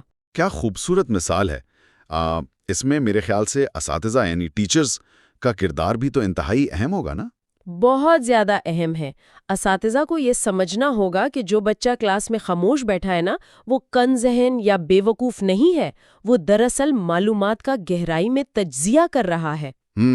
اسے زبردستی پوری کلاس کے سامنے کھڑا کر کے سوال پوچھنے کے بجائے اسے چھوٹے گروپس میں 2 یا 3 بچوں کے ساتھ کام کرنے کا موقع دینا چاہیے تاکہ اس کا اعتماد بحال ہو۔ بالکل، اور سب سے بڑی بات، بچے کے جو شوق ہے، چاہے وہ اکیلے بیٹھ کر خلا کے بارے میں کتابیں پڑھنا ہو یا پینٹنگ کرنا ہو، ان شوق کو اس کی طاقت بننے دینا چاہیے، نہ کہ ہم اس کی انفرادیت کو ہی کچلی دیں اور اسے ایک نقلی ایکسٹروورٹ بنانے کی کوشش کریں۔ زبردست! یعنی اصل کمال اس بچے کو بدلنا نہیں ہے، بلکہ اس کی اصل فطرت کے گرد ایک ایسا محفوظ ماحول بنانا ہے جہاں وہ کھل کر سامنے آ سکے۔ بالکل، یہی اصل کامیابی ہے۔ اور یہاں سے یہ سارا سفر ہمیں اس کتاب کے آخری اور میرا خیال ہے انتہائی خوبصورت حصے تک لے آتا ہے، جسے مصنفہ نے نام دیا ہے کنکلوژن، ونڈرلینڈ۔ ونڈرلینڈ، واقعی۔ بچوں کی پرورش اور ان رشتوں کے مسائل کو سمجھنے کے بعد اب ہمیں ذرا وسیع کینوس پر دیکھنا ہے کہ اس پوری کائنات کو، اس معاشرے کو، انٹروورٹس اور ان کی اس خاموشی کی اتنی ضرورت کیوں ہے۔ یہ ونڈرلینڈ کا تصور کیا ہے؟ یہ جو تصور ہے نا، یہ دراصل مشہور مصنف لوئس کیرل کی زندگی سے لیا گیا ہے، جنہوں نے وہ مشہور زمانہ کتاب ایلس ان ونڈرلینڈ لکھی تھی۔ ایلس ان ونڈرلینڈ سب نے پڑھی یا دیکھی ہوگی۔ بالکل، تو لوئس کیرل خود ایک انتہائی خاموش طبع، تنہائی پسند اور لوگوں سے گھبرانے والے انسان تھے۔ لیکن ذرا سوچیں، اگر وہ ایسے نہ ہوتے، اگر وہ ہر روز پارٹیز میں جانے والے، شور مچانے والے ایکسٹروورٹ ہوتے، تو کیا ان کا دماغ تنہائی میں بیٹھ کر وہ تخیلاتی اور گہری دنیا تخلیق کر پاتا جو انہوں نے ایلس کے لیے تخلیق کی؟ بالکل بھی نہیں، وہ تو کسی پارٹی میں گپ شپ لگا رہے ہوتے۔ ہے نا؟ دیکھیں، ہمارے معاشرے کو اکثر یہ خام خیالی ہوتی ہے کہ یہ دنیا صرف بولنے والے اور ایکشن کرنے والے ہی چلاتے ہیں، لیکن اگر آپ سائنسی، فلسفیانہ اور آرٹ کی تاریخ اٹھا کر دیکھیں نا، تو آپ کو پتہ چلے گا کہ خاموش طبع لوگ وہ ڈیپ تھنکرز ہیں جو دراصل انسانی تہذیب کا رخ موڑتے ہیں۔ تو کیا ہم سر آئزک نیوٹن یا البرٹ آئنسٹائن اور وہ جو ایپل کمپنی بنانے والے اسٹیو وازنیاک ہیں، کیا ہم ان جیسی شخصیات کو بھی اسی صف میں کھڑا کر سکتے ہیں؟ بالکل کر سکتے ہیں۔ یہ سب وہی لوگ تھے جو اکیلے بیٹھ کر گھنٹوں خاموشی سے سوچنا پسند کرتے تھے۔ واہ! تو یعنی کیا ہم آخر میں یہ نتیجہ اخذ کر سکتے ہیں کہ خاموشی دراصل کوئی خامی، کوئی بیماری یا کمزوری نہیں ہے، بلکہ یہ ایک ایسی پوشیدہ چابی ہے جو دنیا کے انمول خزانوں کے دروازے کھولتی ہے؟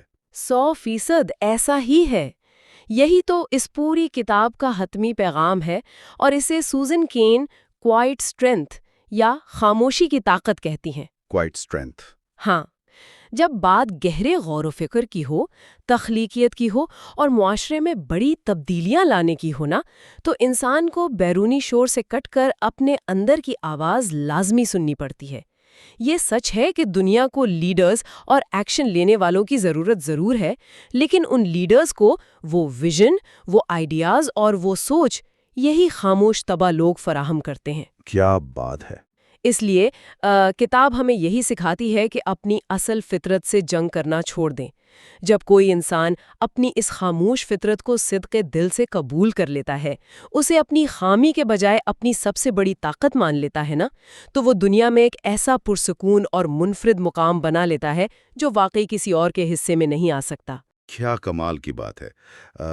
آج کے اس تجزیے نے یعنی واقعی ہمارے سوچنے کا زاویہ ہی بدل دیا ہے۔